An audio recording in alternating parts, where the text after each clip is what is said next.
sana dhabna na amani marga na amani Oromoon yoo nyaatame dhaabbilee Oromoon nyaachisa. Gaafan qalbii kiyyattim Lammaa fi Abiyyi wal dhaban gaafa jedhan lakki istiraatejii fi Hacaaluu malee kun dhugaa mitee dheetan ofitti hima. Ofitti muufani.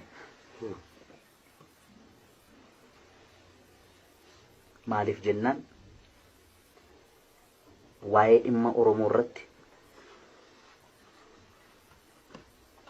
isaan wal mu'anii Abiyyi yoo Lammaadhaaf hin mu'amin Lammaan Abiyyiif yoo hin mu'amin namni ganda malee dhalatee hin jiru. Namni naannoo malee dhalatee hin jiru. Namni balbala malee dhalatee hin jiru. Namni gosa malee dhalatee hin jiru. Oromoon gosatti galti. Oromoon gandatti galti, Oromoon naannootti galti. Gaaf sana gabaabaa wal dhoowwita gaamu.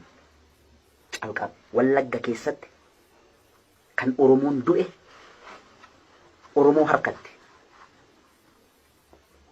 Amma jalduuf neettaa qaqqabeera. Trust me. Gaaf sana roorroo walirraa dhoowwuudhaaf hundushii gaangistara ijaarratti. Walitti namni ta'a jechuudha. Dantaa Oromoodhaaf yaaduun kana.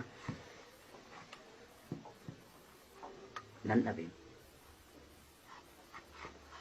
Interviidhuma amma nu goote irraa ka'anii sayyoo irraa ka'e aboo namni Zarihuun Wadaajotti dubbatu hamilee qabuyyuu yeroo kanatti barna dinqaa bara. Maaltu ta'e beektaan botte?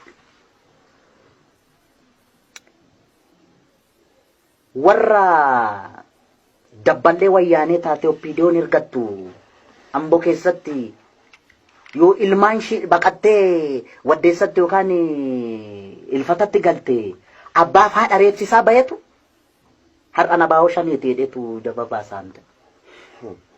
Gantuu